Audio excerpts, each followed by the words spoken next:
Right, now I trust that you at this stage are happy with drawing up a cash receipts and a cash payments separately as we did in the previous video links.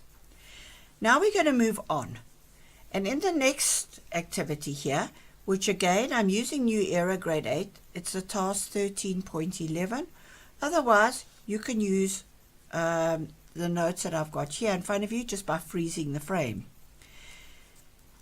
What we're required to do now is to draw up a cash receipts and a cash payments for Stewart carpet cleaners.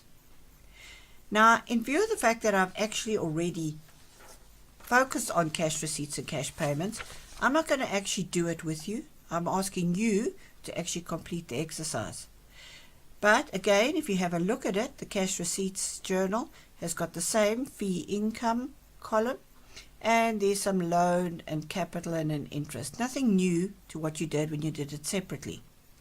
And then the cash payments journal, which had columns for consumable stores and wages, and then a whole lot of stuff into the sundry. Again, nothing new. What this task would have required for you would have been to actually be able to identify which entries go into the receipts and which entries go into the payments. Now, as I know some of you are going to be requiring my information in order to draw this up, I am going to just put it onto the screen for you, and again you can freeze the frames and you'll be able to read what's going on. Now, what you're told is that you've got some balances on the 1st of December, which we're going to use into our ledger, and then you've got some transactions here, and if you carry on, there's some more transactions there, and you've got to choose whether you're putting them in the receipts or payments. So having frozen the frames, I would like you to draw up the receipts and payments, to post it, and then again, just let me quickly show you, you can use this to actually check yourself and to check your answers. Once you're happy with that, I'm now going to take you through doing the actual ledger of this task. Right, now this was not a new business. Although you're drawing up the receipts and payments for December, you are given under the information some balances on the 1st of December. So this business has already got capital, money in the bank, they've already had fee income and so on. So now we're going to need to take these amounts and first of all put them into our ledger. Now, as I'm doing this, I will be revising the DAX cell, what side things go on to. Now remember that our ledger, and the way I've taught you when we did the ledger, was the DAX cell. Drawings, asset and expenses are on the debit side, capital, income and liabilities on the credit. So the first account we have is capital. So capital from the right hand side. So you're going to have December the 1st balance brought down, and you were given the amount of 50,000. Right, then you go on to bank. Now bank is an asset. So bank will have a debit balance. And it's a balance of 18,000. You've got vehicles, which is also an asset. And they're all brought down because they're brought down from the previous month. And then lastly, amongst the opening balances, you were given drawings. Drawings is the D from the DAX. So also on the debit side, December the 1st balance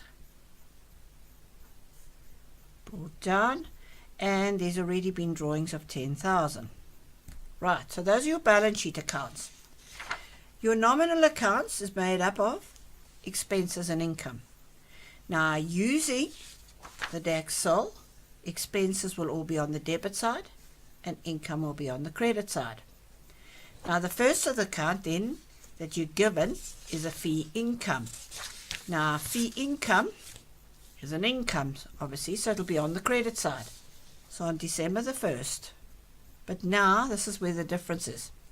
Balance sheet accounts go on from year to year, so they have balances. In the case of nominal accounts, we get a total.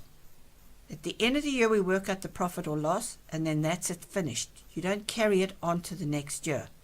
So nominal accounts have totals, not balances. And this can be brought down, or as many of your textbooks will have, is brought forward, but really it's not serious whether you call it brought down or brought forward. Then you had interest income, and interest income obviously also is an income, so it'll have a total brought forward on the credit side of 220. And then the rest of the accounts that you were given were all expenses. So as expenses, they will all be on the debit side. So total brought forward for consumable stores of 3,300. And so you go through the rest of your expense accounts. You've got your insurance with a total of 2,100, your cell phone 5,500, your rent 12,000, and your bank charges of 600. So all of those are on the debit side because they're all expense accounts. Now that's what's already taken place on the 1st of December, or in the months leading up to the 1st of December. Now throughout the month of December, your receipts and payments have been recorded into the cash receipts and cash payments. So let's start with the receipts journal. Through the month, we received a whole lot of amounts that went into the bank. Some of them were fee income, and some have gone into sundry. The journal has summarized all the money we received, but now we need to take this amount and update, or we call it post, to our ledger. So this bank, you have received an amount of 68,020. So going to your bank account now. Now remember that your bank account is an asset account to you. You will now bring in that you've received, you're adding on 68,020. The date is the 31st because you totaled that only on the 31st. And your details, this is a total of various items. Some of that was for fee income, some was for loan, capital, and interest. So because this amount was made up of more than one thing, we call it total receipts. This little column is our folio. Now, over here, this journal had a page number, just like any other page number. It's your cash receipts journal, page 1. And so I'm going to write in cash receipts journal, page 1. So if anybody wants to know what this is about, they can refer to cash receipts journal and find out. Now your bank has also got a number. It's like it's another folio number. Instead of page numbers, each account has got its number. And so underneath the bank, we'll bring in B2. Now some of that money was for fee income. So we need to update our fee income with another 13,000. So if I go to my fee income account, now remember the fee income account is a nominal account. It's an income account. It's got a credit total. So I'm adding on. I've received another 13,000. It was a total, so I used the date of the 31st. The money went into the bank, and it also came off cash receipts journal, page 1. So if the person goes to cash receipts journal, page 1, they expect to see what that 13,000 is made up of. So these folios are just a cross-referencing. And the fee income account was N1, that was its account number, so we write N1. Then the sundry. Now these were separate items, so we've got to do each one of them separate. So first of all, we took a loan of 30,000. But there's no total for loan, so we've got to use it on the day in which it took place, so it's on the 4th. So we're receiving money. Part of the money that went into the bank, part of that 68,000 there, was our loan of 30,000. And so into the loan account. Now loan is a liability. You're borrowing, you're increasing. So on the credit side, on the 4th of December, into the bank went 30,000 for your loan. So you've recorded the fact that you've got a loan. Now this folio, B5, we will fill in next to the loan there, because that's the total we've just put in. Now likewise we're going to do the same with capital. And the capital we got on the 24th, was it the 26th? And then we got some interest. So we're going to go to those two ledger accounts and we're going to add it on. So your capital already got a credit amount of 50. On the 26th, you're adding on an extra 25,000. And this went into the bank. And then lastly, we had some interest that we got. So we're adding on to our interest. We already had an interest of 220. And we're now adding on another 20.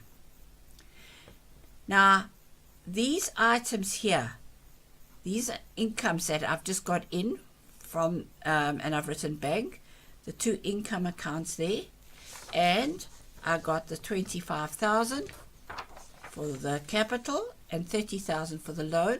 Those amounts add up to give you the 68,020. So that is why we say total receipts. This is a total money received, and it's made up of more than one item, so hence you're allowed to use the word total.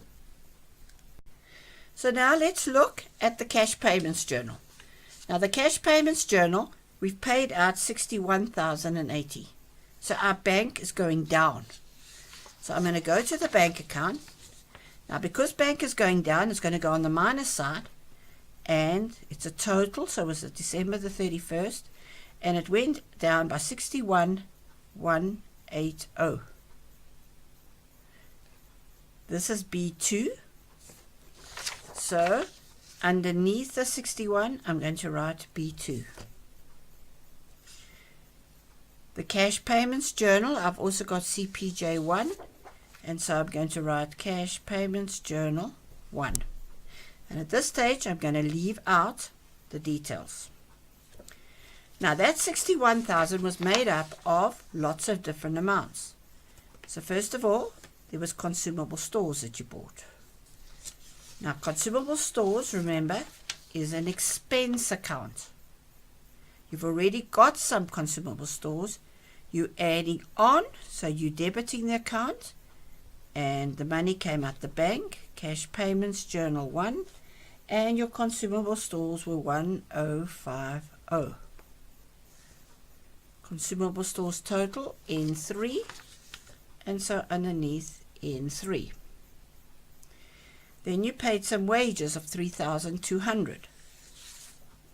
So wages is an expense account to you, and we need to go and add on to our wages account. So December the 31st, we've got the money came out of the bank, cash payments journal 1, and we've paid 3,200 for wages. Now wages is N10, and so N10. Right, now those are the special columns where we took totals, and so we used the 31st because those totals would only have been added up on the 31st. Now we go to the sundry. Now the sundry has to be done separately. That's why we've got a details. So each one of these accounts is going to be done separately, and we're going to have to refer back to the date on which it took place. So the first one is I paid money. I bought a vehicle for 45,000 on the 5th. So if I go back to my vehicles account, I'm adding on. I've got another vehicle, so I'm increasing my asset. So on the 5th, the money came out of the bank, CPJ 1, and I've now got an extra vehicle. So the purpose of the ledger account, you can see, is to bring together. So now we know we had a 60,000, we've got another 45,000. Cash payments is B3, and so I'm going to write B3. Now I'd like you to go ahead and to do each of these entries on your own. Try and do them, remembering the fact that you must ask yourself what is happening to these accounts. Are they increasing or decreasing, to get them on the correct side. Alright, so just looking at it, and you can see I've written everything in red now when I've been going from the cash payments. We refer to it as posting. We're taking the information from the cash payments and we're posting it into the ledger.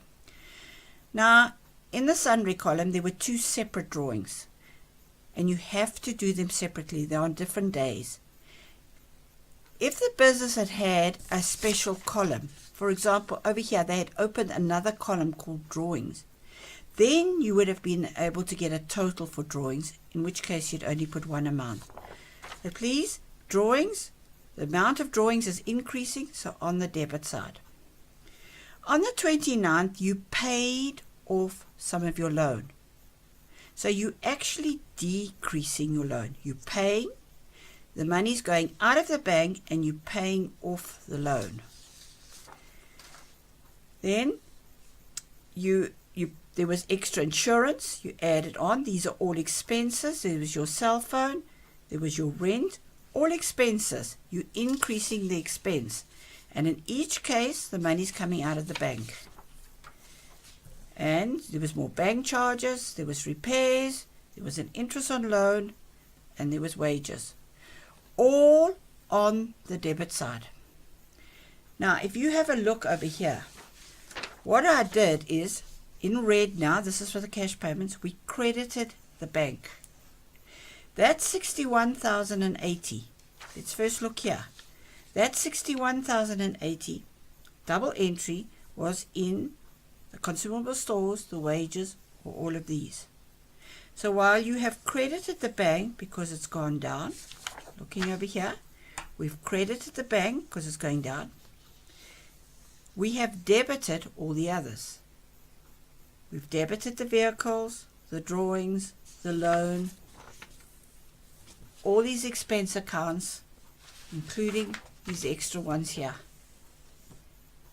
That's where your double entry is. And if you add up all these reds on the debit side, it will equal this amount. And again, just like we did with the receipts journal, we don't want to write all of them down here. So you write total payments. Now I know you've used the word total in the nominal when you brought down the opening balances, but other than that, this is the only time at this stage that you could write total. You can't go and write total in the vehicle because it's not. That amount, that 45,000 was only in the bank. It was nowhere else. The drawings was only in the bank. But this payments of 61 was split. Some of it was vehicles, some was drawings, some was loan. It was made up on various different items. Right, so we have done double entries. We've taken the amounts from our receipts and payments, and we've updated everything into our ledger. Right, now, we now need to balance out these accounts. Now, while all balance sheet accounts should be balanced, we don't normally have time in accountancy and in tests and classwork to do it. So basically, our capital's got two items on the credit side. I've added them up, they come to 75,000. The bank, on the other hand, is a very different account because your bank account has been receiving and paying money. It's got amounts on both sides. So now we need to find the balance. The balance is the difference. So you have received, and if we add up this amount over here, 18, 8, 16, 17, we had 86,020. That is much bigger than this amount. So that's by total, and I'm going to put that same total on this side. Now I went over balancing with you when we did the ledger, so I'm doing it quite quickly now. But remember, if an account isn't balanced, the two sides will add up to the same. But we can see this is not. So the balance is the difference. You've got to subtract. So if we subtract these two from each other, 24,840, am I right? 9, 10, 5, 6, yes. And that is your balance carried down. We're carrying it. We're putting it here to make sure that if I add those two together, that they are correct. If they are, then I know that's the correct figure, And so going down to the next side, January, it's the next month, balance brought down 24840. Right, your vehicles account, we'll just total 105,000. That's the total vehicles. My drawings, 10,000, 12, I've got 13,000. Your loan account needs to be balanced. You borrowed 30,000, you've paid off 1250. The difference between the two, on the smallest side, and 12 is much smaller than that. So that will be 28,750. I've taken 30,000 minus that. If I now add these two together, add the two up together, I get 30,000. Now I know that that figure is correct. And so bring that down onto the other side on the first, balance brought down 28750. Right. Just go through quickly now, and all the other ledger accounts that have got more than one item, will you just total them quickly. Right, now, in order to check if we've done a double entry for everything, we are now going to complete a trial balance. So we're taking each account. So the first account I had over here was my capital. So into the trial balance, capital. It was account B1. And the capital, if I look here, had a credit 75,000. So onto the credit side, 75,000. The next account I had was bank, B2. And now your bank, we had to balance. So the very last figure, that's the amount of money that's left over. It's an asset. It's on the debit side. So onto the debit side, I've got 24840. Vehicle, I've got, it's an asset. So on the debit side, 105,000. And will you go through and transfer the rest of the entries into your trial balance?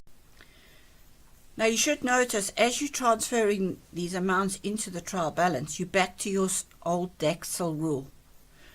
The drawings, the assets, and all the expenses are on the debit side.